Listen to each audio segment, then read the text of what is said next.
thank you everyone for taking some time out of your day to learn about the insights from our quarter 4 internet security report. You may be doing some math in your head right now and realizing it is halfway through May, but figured better late than never to go through some of the key trends and stats that we had from the last report of 2024. You also may notice, I guess folks that have done this webinar or attended this webinar several times over the years may have seen Trevor before. But we are without our leader, Corey Knockreiner, who is having some well-earned vacation this week and last week too. But real quick, before we get started, I guess a bit of a round of intro for folks that may not have seen us before. My name is Marc Laliberte. I run the security operations team at WatchGuard, as well as our threat research team. It's what we call the WatchGuard Threat Lab. Our job in the Threat Lab is just to keep our finger on the pulse of security.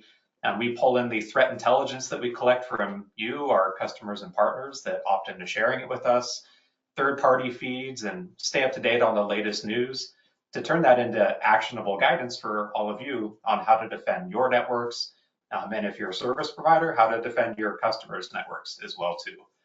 On the team with me is also Trevor, one of the co-authors on this report. Trevor, if you want to say hi and give a quick intro.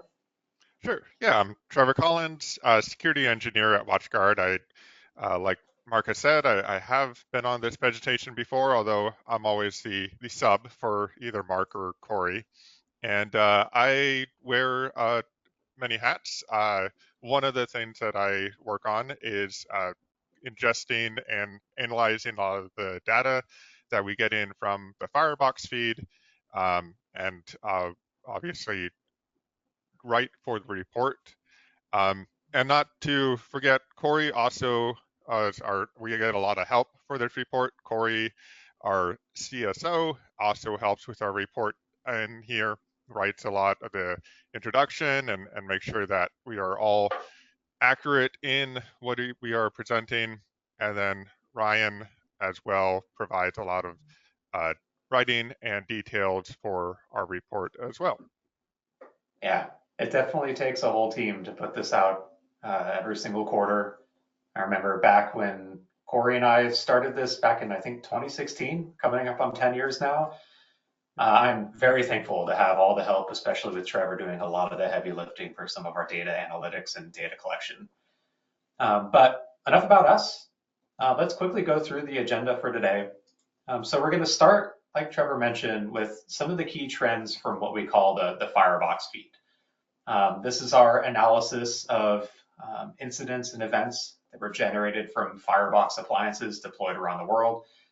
Trevor will give you a bit of a deeper dive into what exactly it means to be a part of the Firebox feed. We'll go over some of the high-level, like top threats that we saw just by volume and impacting most networks, and then dive into a few key specific attacks, malware payloads, TTPs that threat actors are using, and how you can defend yourselves against it too. After that, we'll go into our endpoint section, where now we move inside the network perimeter and onto the endpoint, where we have a slightly different view of the types of threats that we see. We'll go into, again, some of the high-level trends before diving into a few key specific attacks that were impacting the endpoints at the end of last year and leading into this year too. And it wouldn't be enough just to scare you all with all of the tactics that threat actors are using. We always end these webinars and the report itself with some specific tips and takeaways that you can bring back to your organization to make sure that you're defending properly against these threats that we're seeing on a regular basis. But for time's sake, and I guess real quick before we jump in, Liz already mentioned it once, but please use the questions widget within this platform. We'll try and answer them along the way. I've got the window open right here. If we don't get to you, we'll get to you at the end of the webinar. But with that, let's go ahead and jump into the first section of our report, and that is the Firebox feed. And I guess we should probably start, Trevor, with an overview of what it is, if you want to take it from there. Yep. So yeah, so the Firebox feed, that's what we, like what Mark was saying, is well, let me back up a little bit. The conclusions that we provide in the report, like what Mark was saying, are able to provide the most up-to-date kind kind of ideas and what we see in the Firebox feed that we receive. And we hope that this can help you in the most consistent manner in protecting your networks. And we get these conclusions from the feed that is provided, and that is the application fireboxes that we have around the world. All of those can be configured to opt in their anonymized data to provide that information so that we can provide those conclusions. If you would like to participate in this report, we would of course appreciate it. It's in the Firebox settings under the general settings, and then like an opt-in for reports, and that provides all the data that we need to be able to create this report. And the more data, the more accurate that we can uh, provide our conclusions. So the actual feed includes a couple of different services. The first one is the GAV. That's just your basic signature-based AV engine. It's going to kind of your old school style AV, but it also provides 90% or so. And I'm just kind of pulling it out of my hat here. I don't know exactly. I'd have to look back at the numbers, how much it catches, but it provides most of the uh, detections for any of the malware that we might see coming across the firebox. And it provides it very quickly, very quick second decisions. The intelligent AV is a little bit more involved, but it can also provide a quick decision. And this is based on kind of a machine learning, or you can, some people say it's AI, depending on what marketing you talk to. But really, it's a machine learning that identifies the type of files. For example, if it has a excessive amount of obfuscation, so excessive amounts of like just kind of static in the file, it's going to flag that. IAV is going to flag that as something that's suspicious, and be able to pick that out and mark it as something that is potentially malware. If it gets through that, we finally have the APT blocker. This is an advanced type of behavioral malware detection.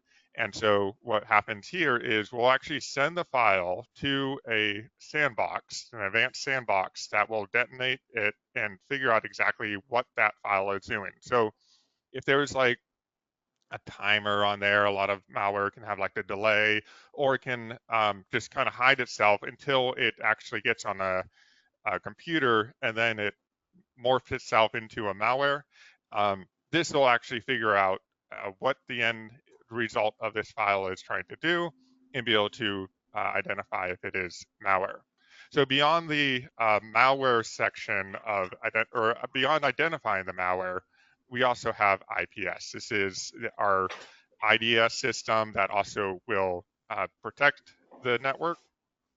It identifies different network exploits, different types of attacks. It can go both inbound to protect your servers, or outbound if there's like some type of browser hijack or something like that in from the workstation outbound to a malicious server.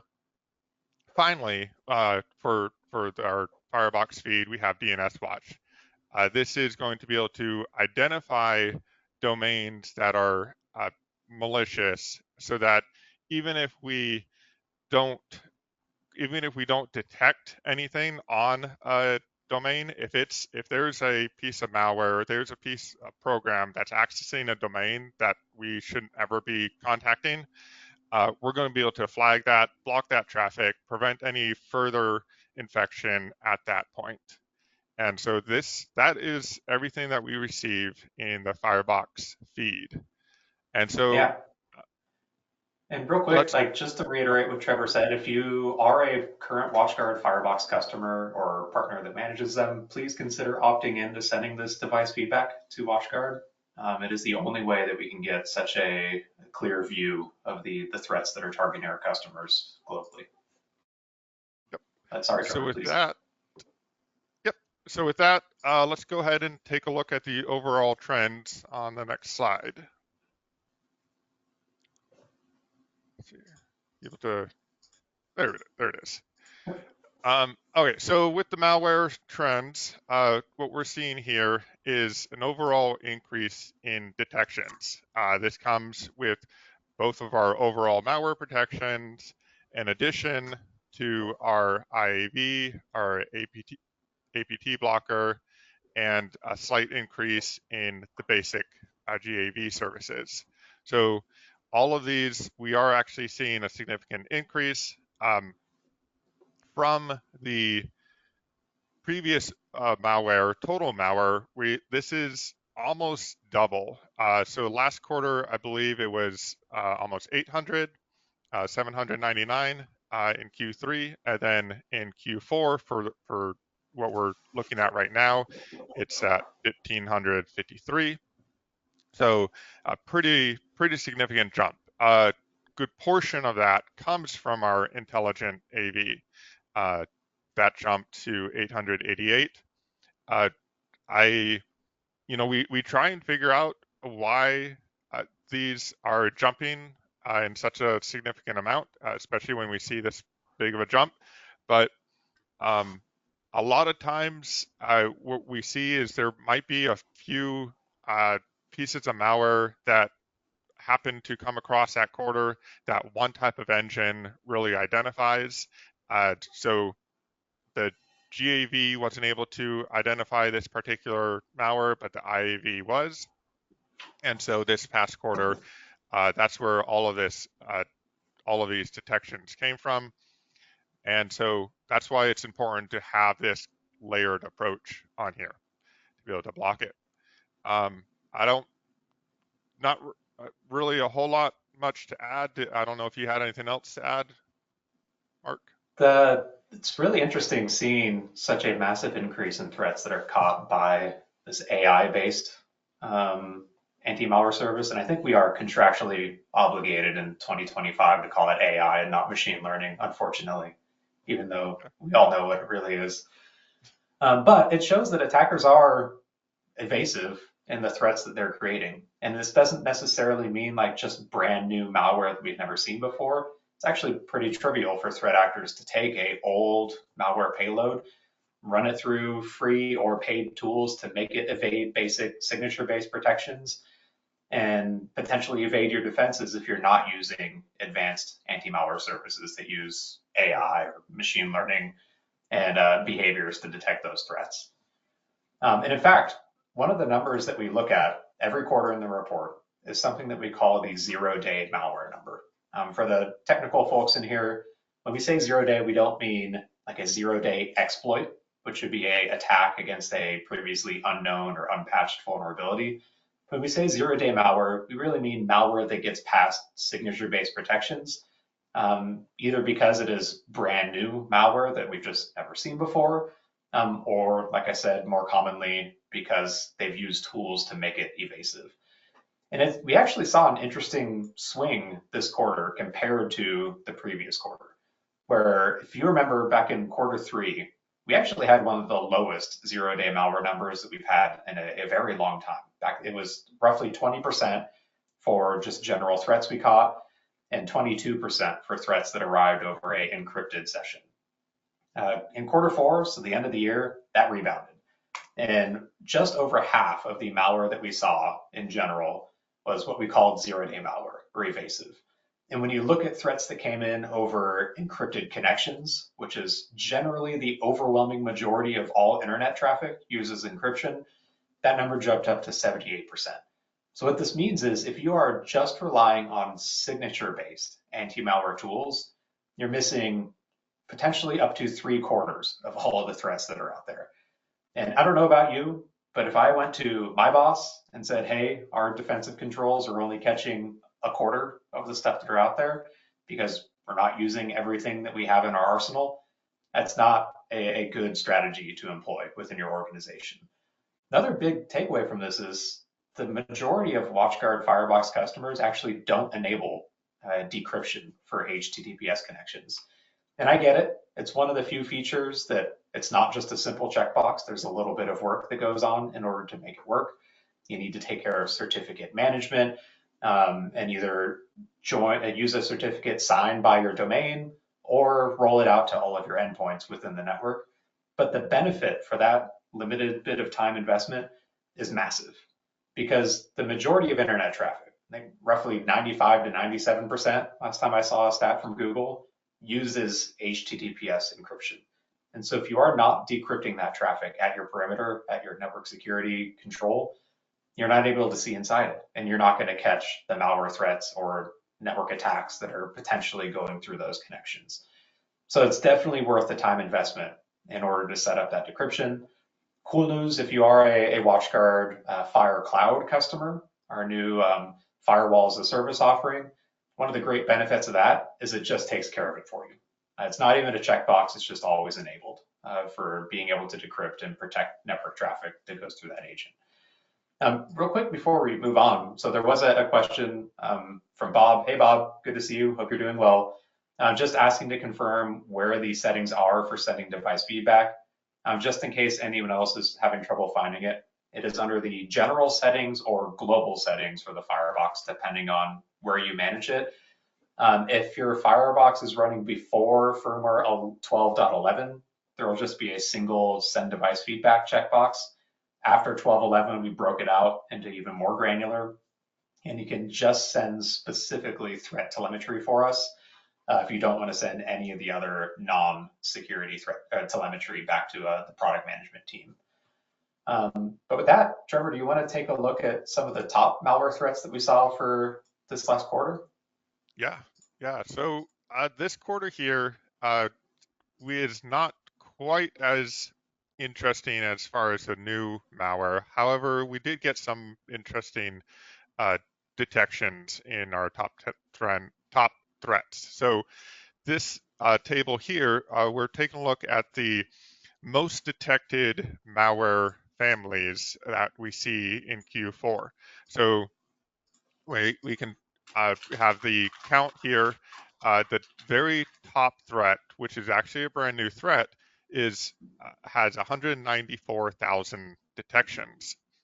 This Morpheus type JavaScript is a injection that it connects to a website that may be made look like a data or some type of it's 0x0.st. So please don't visit that website. However, that's what it connects to, and it kind of looks like it might be just some type of header in a file.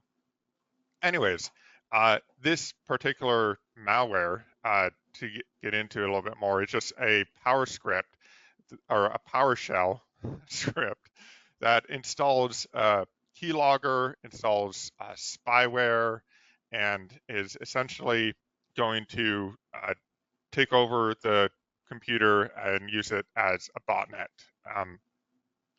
You'll find actually a theme. A lot of the most popular malware, especially in Q4, had some type of relation to credential stealing. So, for the example, this particular malware is the keylogger portion is just trying to steal your credentials, steal your passwords, and to gain access to either banking information or to get access to servers for ransomware. And so we'll look a little bit further down, get into the details. And by the way, we do go into significant detail on the report for some of these malware samples, and would definitely recommend for you to take a look at those at the end of the malware section in the report. But just to highlight a few more samples that we have detected as far as the most detected malware. One of them is a Mariah clone, the Trojan Linux Mariah 1, and the sixth spot. That one is a botnet that actually has been around for quite a while, but we believe this is actually a clone of that. And this one is going to target IoT devices And so in this sense, it's a little bit, and what we see is that it's actually has these clones have added new exploits that have come out in the last 10 years to target new and to target new IoT devices to exploit them. And then the idea here isn't necessarily that they're going to take over your smart thermostat. The idea is that it's going to gain access to your smart thermostat so that it then has internal access to your network, because not many people are going to separate that thermostat from their network. And even if they do, there's not as many firewalls configured in that for that thermostat, for example. And so we always want to be careful. Any type of IoT botnet. This is why a lot of times we talk about a layered protection. You'll see it in the report a lot. I talk about it all the time. That having that network protection is going to be able to not only protect your computers and your devices, but it's also going to be able to protect any type of IoT. Say you have like some old system that for some reason, I don't know why, you can't update, but that's also going to be able to protect that to a limited degree to be able to protect against malware. Um, another one just to cover really quick, some of the other interesting things that we talk about is Cifix, I believe is what you might pronounce it as. This is a type of a memory only living off the land type of malware. So it doesn't actually ever install onto your computer. It just, you run it and it just stays in memory. It's a type of anti-AV technique that to try to hide from the AV. Of course, if you, so we're talking about on device memory. So if you have something like our EDPR, that will absolutely detect that. Or better yet, you stop it at the perimeter with Firebox. And this would ended up being a coin miner. So it would use your computer resources to mine for coin. Uh, Another one that we found interesting was application agent LGP. This is a program that you can actually find online called Impact. It's a versatile Python script that is essentially kind of a scripting module in Python for protocols like SMB, NTLM, Kerberos, a whole bunch of others. It's actually quite powerful and would be very useful to use if you were somebody who is like a red teamer, and that's somebody who uh, tries to who wears a white hat to hack into a network to see what type of vulnerabilities we might find.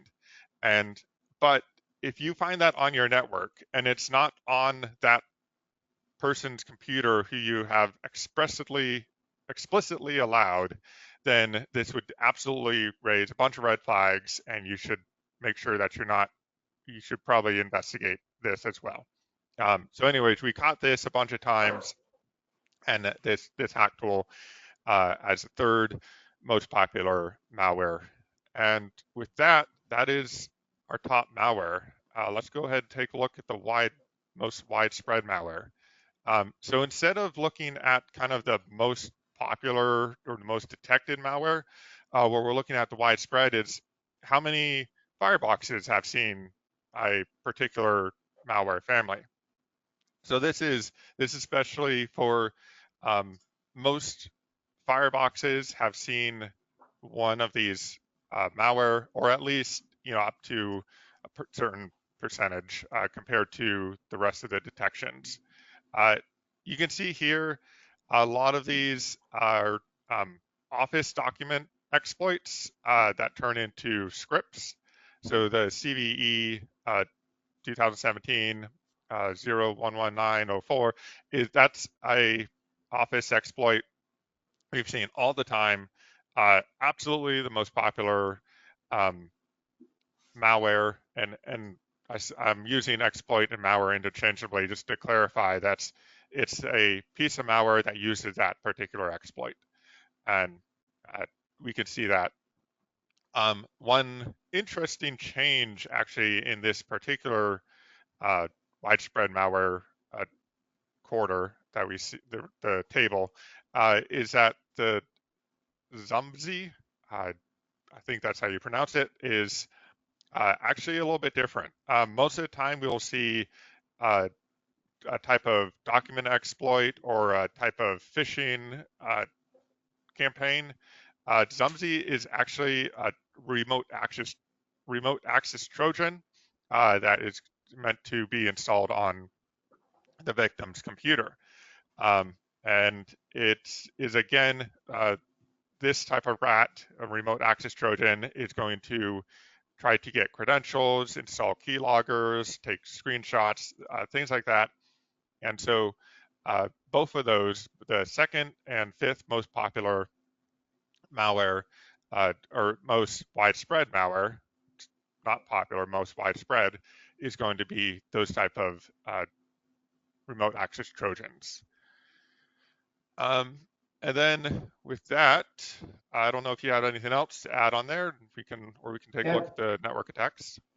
just pointing out in case it isn't obvious from the percentages, these are the percentage of networks within those countries or regions that were affected by this threat. So like some of these reached almost a quarter of the networks within any given country, meaning they are very widespread and impacting a lot of individual organizations. It's really always interesting seeing the kind of split between the ones that just generate the most raw volume and the ones impacting the most organizations. And I think it makes sense why we see a lot of like phishing related and office exploits here, because those are like the tools of the trade, the bread and butter for threat actors trying to go after organizations. Because man, if you don't keep your office installation up to date, you get tricked into opening an attachment. That could be game over in some cases. You can see why threat actors would target that. But for time's sake, let's keep moving on. The next section is the network attack section in the Firebox feed. This is where we track detections from the intrusion prevention service on Firebox appliances. Like Trevor mentioned at the start of this webinar, this could both be attacks against an exposed web server that you have at your location that's exposed to the internet. It can also be attacks against the client software that your users use to connect out to the internet. If an attacker has booby-trapped a website in a watering hole attack, they might try and fingerprint your client's browser, find vulnerabilities that they know exist in those versions and automatically exploit them. IPS can help protect those outbound connections as well too.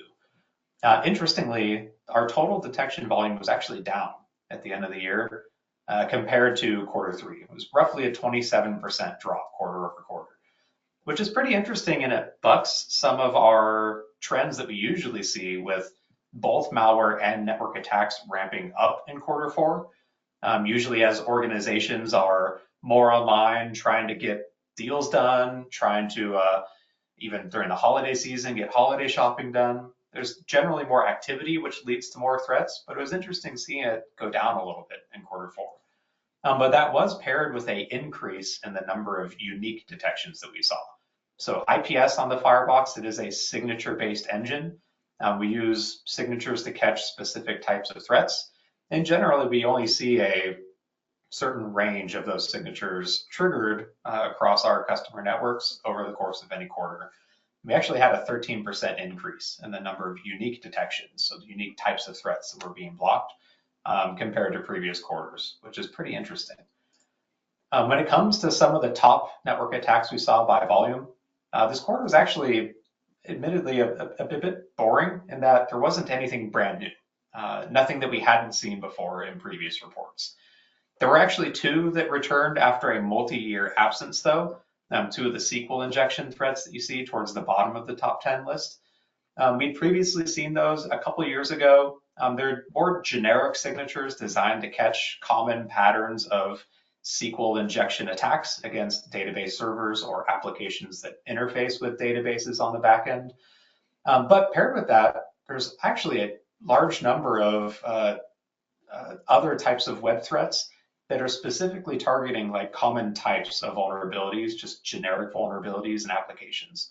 Things like remote file inclusion, trying to gain access to a file that shouldn't be exposed in the web directory, or directory traversal vulnerabilities that let an attacker kind of navigate around on the underlying server beyond what they should have access to in that directory.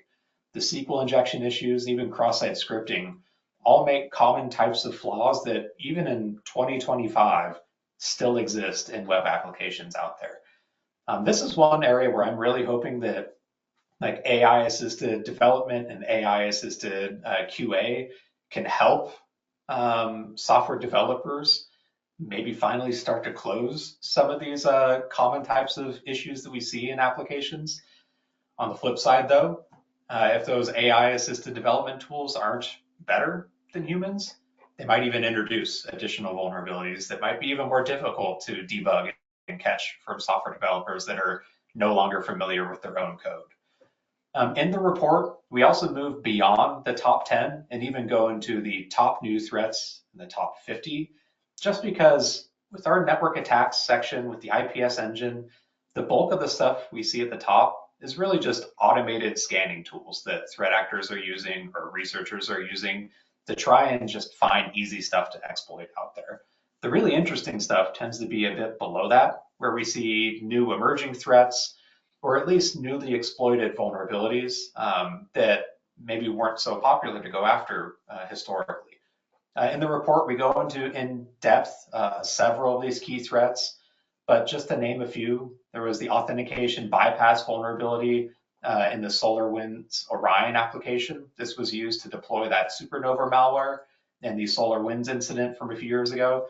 This actually popped up into our top 50 list for the first time, even though this is a now several-year-old vulnerability. We also saw two vulnerabilities from 2017 show up.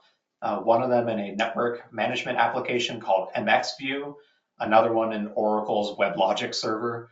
Again, these are now, 8-year-old vulnerabilities that are still being actively exploited out there in the wild, because threat actors know that most organizations, or at least many organizations, still struggle with patch management and vulnerability management within their companies.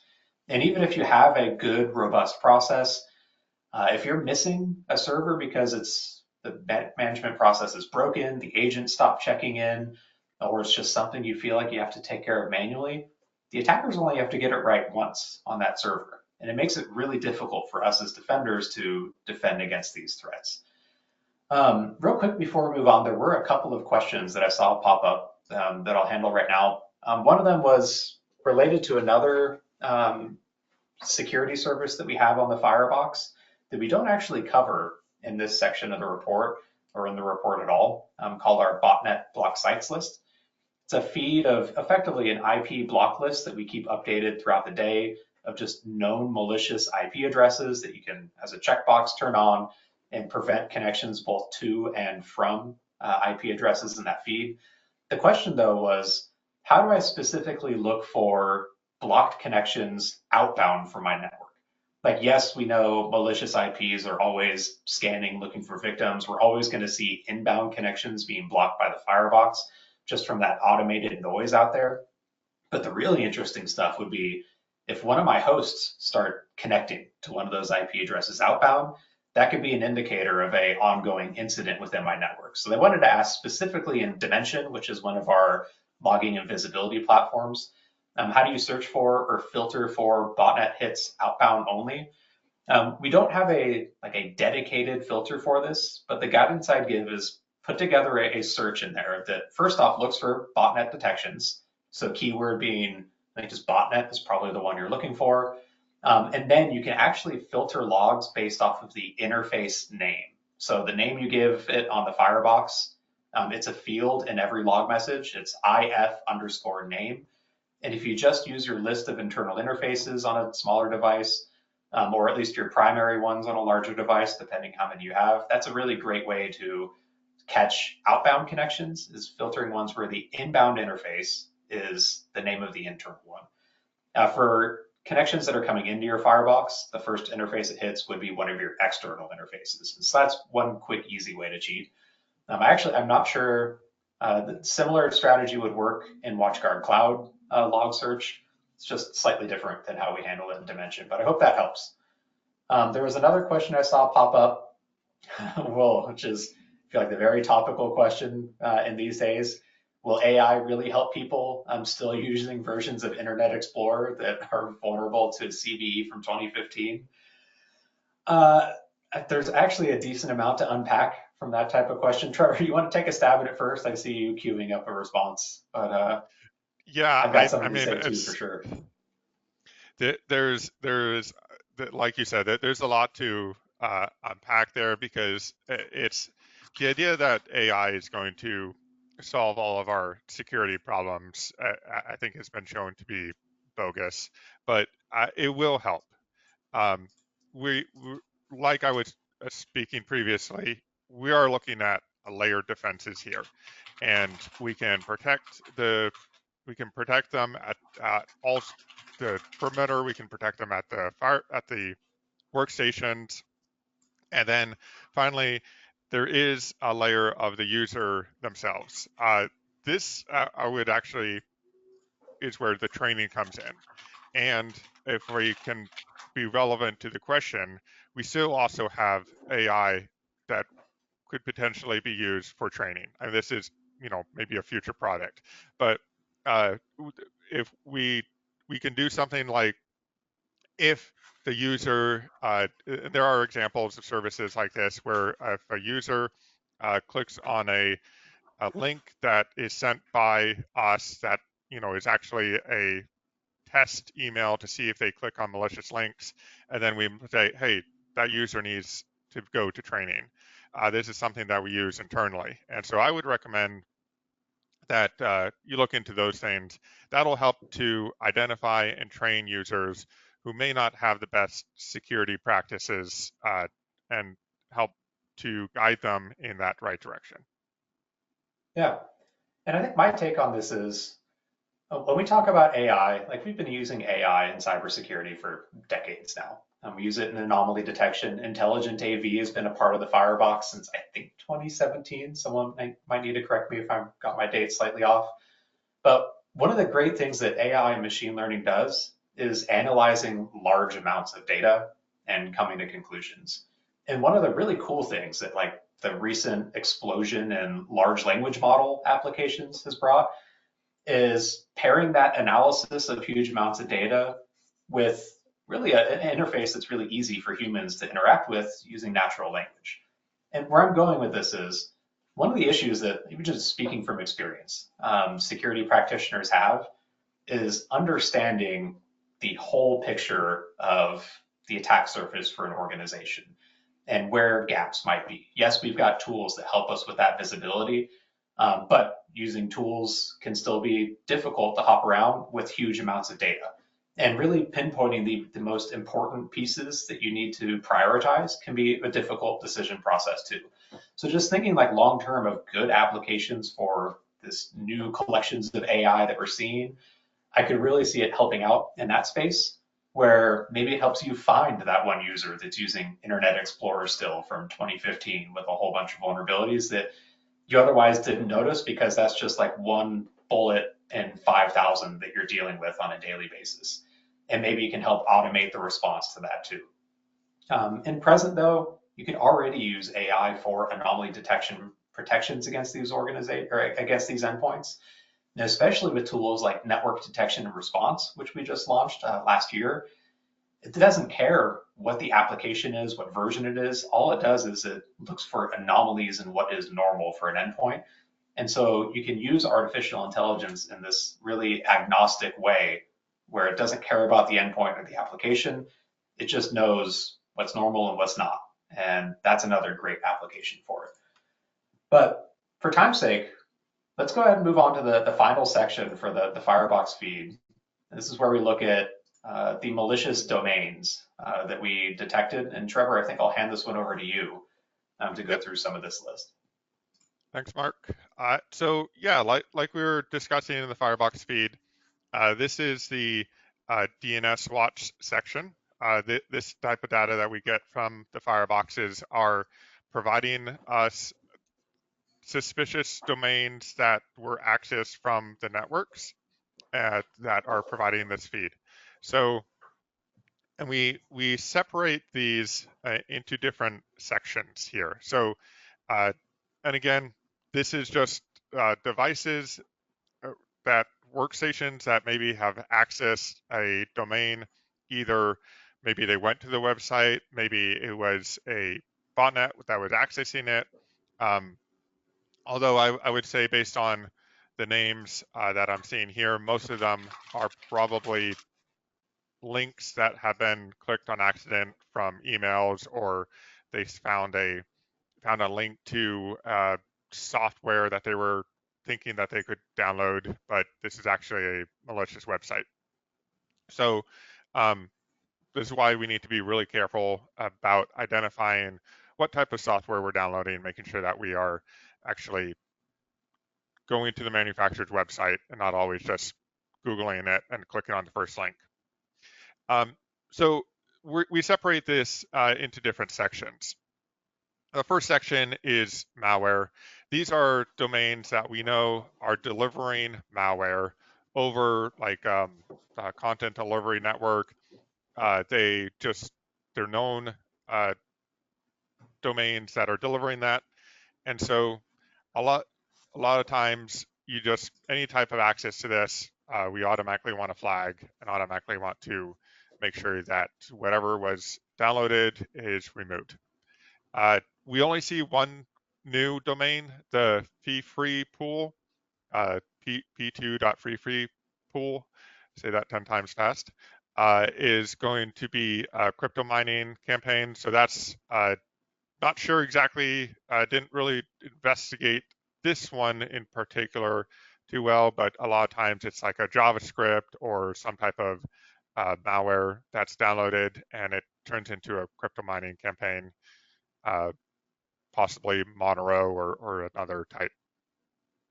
Another category that we have is compromised domains. This is in the middle here.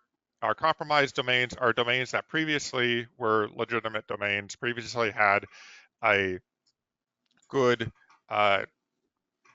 check mark for saying these are safe to access, but then because of poor security practices or just some type of exploit, these domains have been compromised to distribute malware or distribute something that's malicious. They are no longer operated by the original owners, essentially. We see a few new domains in this one. So in one of the more interesting changes to the malware, to the cybersecurity lately, has been the idea of ether hiding. This is where the contracts, and Marc may actually know a little bit more about this, but essentially what happens is the contracts for a type of coin is updated with that contains malicious code. And so what you can do is these smart contracts, with any type of transfer of cryptocurrency, is going to oftentimes include a note or some type of information. Well, you can actually also include PowerShell scripts or some type of malicious script into that, so that anytime anybody wants to access the history of that cryptocurrency, they can also access the data in that smart contract, which contains that malicious code. So all you got to do is extract that. This makes it almost It's impossible to remove. it's pretty Uh, dang interesting. Like if you think of Bitcoin, Bitcoin is literally just a financial ledger. It's a series of transactions of people transferring pieces of a Bitcoin, like fractional values of it back and forth. Some of the more modern cryptocurrency or blockchain technologies like Ethereum are significantly more powerful. Like Ethereum's whole promise is building distributed applications where the blockchain actually holds like scripts, like actual applications. They've got data variables, they've got code that does something with those data variables, and users interact with them through smart contracts, is what they call them. But because they've got things like data variables, you can save whatever you want in there. Like Trevor mentioned, like a PowerShell script, it's actually a PowerSploit module or something malicious. The other benefit to attackers in this case is uh, smart contracts or the blockchain, it's immutable. Once something goes on it, you can't remove it. There is no way to delete this malicious file from the smart contract. That's the whole point of the blockchain, that it's there forever. So attackers have found they can hide or just put in plain sight malicious code on the contract or on the blockchain. That is now their delivery mechanism for where they store it to download it into victim machines. They can use JavaScript with libraries that interact with these specific types of blockchains. So now when you visit a malicious site or you download a fish that's got a JavaScript attachment and a zip archive, when you run that, it'll load up the Ethereum libraries to let it interact with these blockchains. It'll go download the malicious code and deobfuscate it locally and then execute it in a way where you can't just go take down that website that's hosting it. This is why ether hiding is so interesting and a little frightening from a defender's standpoint of it's really tough to actually get this stuff off the internet. Sorry, Trevor, let you continue.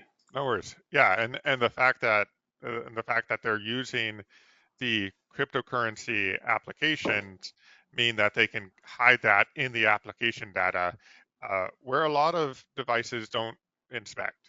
And so that's something that where DNS Watch is going to be able to block that from being accessed on these domains from the very start. So this comes, the way that this initially gets installed is a legitimate program that actually doesn't do anything malicious besides accessing a cryptocurrency blockchain, for example.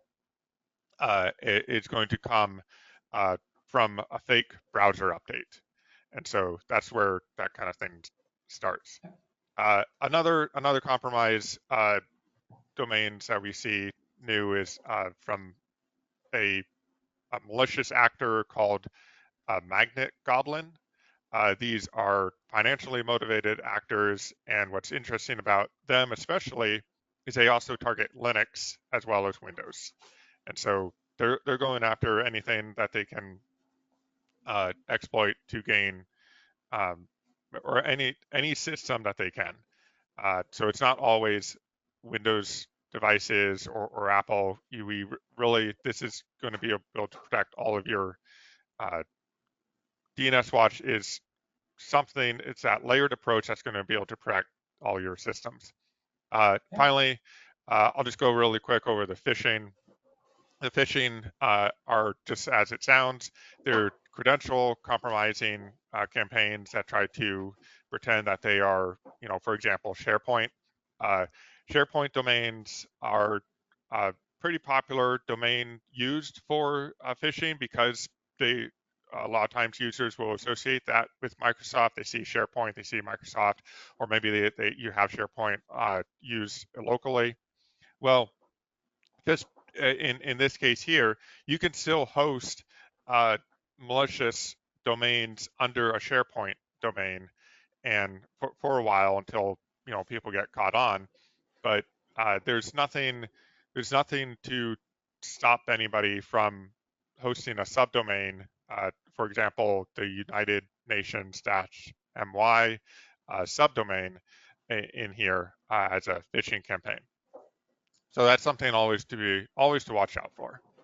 And with that, we can go into some of the defensive tips here. So the first tip here that I have is to monitor and restrict unusual tools. You have to be careful of those unusual tools.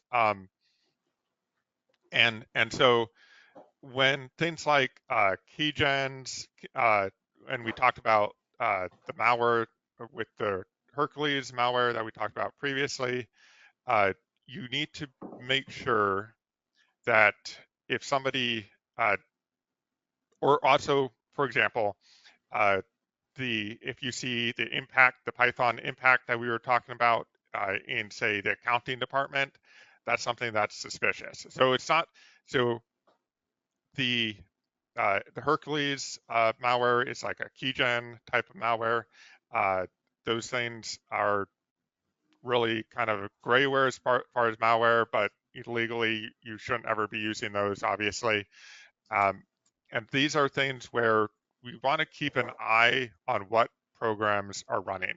And so if you have a critical environment, what I would recommend doing in a critical environment is just make sure to only create a list of programs that you allow. This can be done through, for example, our EDPR.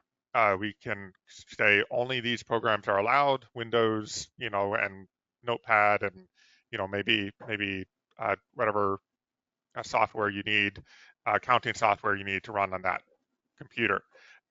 This is especially useful for servers as well. So make sure that we monitor and restrict any unusual programs because those can easily be used for exploiting or jumping off points to further infect the network. Uh, so I'll take let's the take the second second one. one. Yep. Yeah, so we had several of the top threats this quarter, specifically targeting IoT devices. Trevor already mentioned the Mirai botnet clone that's still floating around since I think 2016 is when that thing originally launched out. And one of the major issues we have with IoT is generally you can't install endpoint protection on them. So you're already missing one of the most critical layers of security for protecting these devices, which means you need to instead make sure you're following good cyber hygiene practices like updating default credentials on them, keeping them regularly updated, and segmenting them away from traditional resources. But because you can't put endpoint protection on many of these IoT devices, you need to rely on your other layers of security too. So from the firebox's perspective, making sure you're inspecting network traffic in and out of the network, making sure you've got botnet detection enabled to potentially catch a infected device that's trying to beacon home, and then pairing that with more advanced tools too, like network detection and response, which again is totally device agnostic, doesn't know whether it's an IoT device or a traditional endpoint. It just knows what normal looks like from a network perspective and alerts based off anomalies for that. That's really the only way you're going to be able to stop IoT devices from becoming that bastion that threat actors use to gain a jumping off point on your network.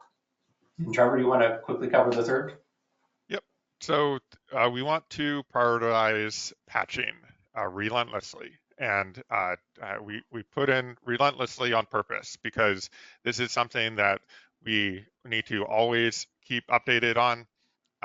When we and I mean we still see exploits that are older exploits, older malware that from 2017 and earlier, and that are still used because people don't always patch their systems. They run up some old program, say, oh, it's working right now. We don't have to, let's not try to patch it. Well, unfortunately, that may work with your car. It doesn't quite work with software. When it comes to the old programs, there's always new exploits that are being found. And so we want to be able to keep them updated. Most of the time, patches, especially nowadays, patches are going to come out before any type of exploit becomes popular. So if you were to just patch all of your servers and keep them updated consistently, it would be very difficult for anybody to access that unless there was some type of malware being installed. So as far as like network attacks and things like that, I'm not going to say you're not 100% safe. We're always trying to get to that goal that can never be achieved. But by patching your workstations, patching your servers, even patching your IoT devices, by the way, is going to be critical to protecting your network. Now, it can certainly be a little bit redundant, a little bit tedious to keep updated. And so that's where like a patch management program comes into play. And I would recommend to, for those that may not have it, look into patch management programs, at least for the security patches. That's something that EDPR offers, and that will help with the redundancy of this type of task. Yeah, man, it wouldn't be a internet security report webinar if we weren't coming down to the wire at the end. But we'll try and quickly get through the top endpoint threats as well. and end with some final defensive tips for everyone too in the next 5 minutes. So again, we go into heavy detail in the endpoint section. This is usually one of the longer sections because we have access to a huge amount of telemetry on specifically what threat actors are doing on the endpoint. But for the sake of this webinar, we'll cover a few high-level ones. First off, when it comes to the actual like total unique malware threats that we had for the quarter, and I realize it's supposed to be quarter 4, not quarter 3, but we actually had a significant drop compared to last quarter. So last quarter was a massive increase. It was roughly like 300% or so, up to several 100,000 unique malware threats, meaning individual like MD5s and SHA-1 hashes for files. Attackers were making customized or at least different malware payloads as they went after organizations. And we had a complete pivot at the end of the year where now they're using common threats to go after individuals across multiple organizations. They're not using specialized or at least individually built ones. It's more of a wider spread of threats that we see at the endpoint level, which is interesting. It's significantly below what we've seen historically. I'm not ready to call this a new trend. I think it's more of a potential anomaly. But it was very interesting seeing that kind of flip-flop from the previous quarter. But Trevor, do you want to cover another interesting slice we look at the report? Sure. Yeah, I'll go over the next 2 slides pretty quickly here. So this is showing the endpoint detection number of machines affected, the alerts by number of machines affected. And so we see that most alerts only affect one device. So these are unique alerts. Whereas, if you take a look at the bottom, you can see there's 104 alerts are affecting more than 100 devices here. And so this is, maybe you could even consider them more widespread alerts. And just for the sake of time, we can skip to the next slide here. Sure. And so here, a little bit more interesting details. What we see here is some of the highest scripts well, sorry, let me back up here. This is showing the vectors for malware delivery, so the types of malware that we would see on the endpoint detection, and categorized by the different attack vectors, and so in different programs. And so what we're seeing here, most of the time, scripts are the highest a number of detections that we see in the malware delivery.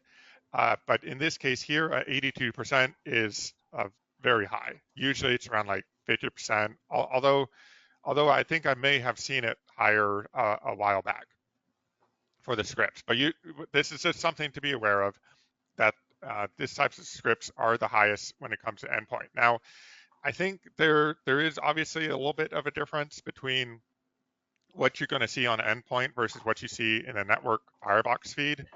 And that's based on the way that the engines are designed. And I do believe that a lot of these scripts, when are identified as the Office exploits in the firebox feed. So the script itself is part of the Office document, and I believe that there is some type of connection here, and the exact connection is a little bit hard to compare because of the two different engines on there. One of our and just really quick, the most popular by far, and would recommend to read this in the report to get a little bit more detail, but the most popular malware detected by the EDPR is one that we identify as PS PowerScript Reflective Loader. This is a malware that locally leverages PowerShell to inject payloads into its memory. So sort of a type of living off the land, like an example in our top 10 malware. And another example of this would be like Mimikatz. And so with that, we can go into our final protection tips, if you want to take that. Yeah, and I'll get first off, thanks everyone for continuing to stick around. I know we're in an extra time now, but we'll try and be quick. When it comes to the first overall protection tip, like in an ideal world, we would patch every vulnerability on every system on a regular basis. But real world business constraints can really hinder organizations from keeping up with patches. Like you may have that one outdated application on that one server for an end of life operating system where you literally cannot get an update for it for whatever reason. And because of business costs or other justifications, it just has to stay. And small teams may also struggle just to manage large infrastructure too, especially if you're not using automated tools. So what do you do if perfection is just not feasible? Implement at least a structured patching process that prioritizes based off risk. And when we say risk, we don't just mean like the vulnerability CVSS severity of low, medium, high, critical. Take into account, is that vulnerability under active exploitation? What is the exposure or the value of that server itself? What's the exploit code maturity on it? Multiple factors you can use to come up with a overall risk score for that vulnerability and then prioritize based off that. Good news is, depending on the tools you're using, most of them have some sort of capability like that to help you prioritize based off of risk or exposure, so that you don't need to just blindly try and fix every critical severity CVSS and waste valuable resources where you could have prioritized them elsewhere. Trevor, you want to take the next one?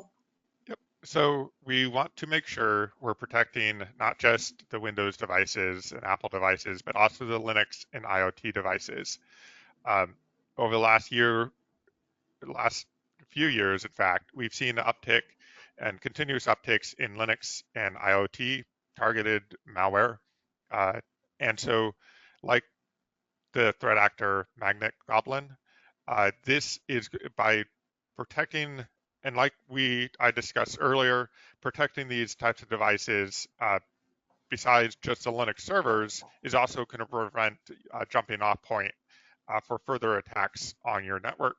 And so if you have some type of Linux server pushed into a corner of a desk, or even out in the cloud, for example, a ES2 AWS instance that is not actually being updated, you need to make sure to update those as well, and to make sure that they are protected with some type of AV or some type of advanced EDPR solution, to make sure, whether it's us or somebody else, and make sure that we are protected altogether. And if you want to take the Cool. last one there. Yeah.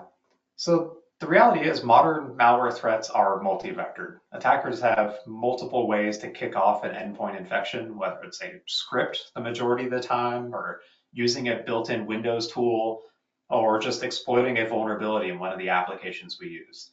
And while classic signature-based antivirus solutions, they do a great job of quickly identifying the known threats, they often fall short of catching the more evasive techniques. Like Trevor mentioned earlier, memory resident malware that never actually saves anything to the hard drive or the storage device. Meaning, if your protection only scans files on the hard drive, it'll never see that type of thing. This is why endpoint detection and response, or EDR tools, are now a just foundational requirement for organizations to catch these modern evasive threats. And similarly on the network, like we can't just rely on the traditional signature-based anti-malware tools that we've been used to for decades now. You need layers of advanced anti-malware capabilities and pair that with anomaly detection to look for the things that may have slipped past your radar and just catch those malicious behaviors or suspicious activity as well too.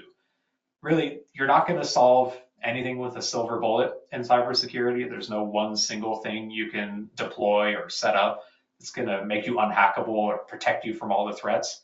It comes down to that layered defense in depth approach to combating these malware threats that we're seeing. So again, all of this is covered in additional detail in the security report. You can find it on watchguard.com/security report. We really appreciate you all taking the time to stick around and listen.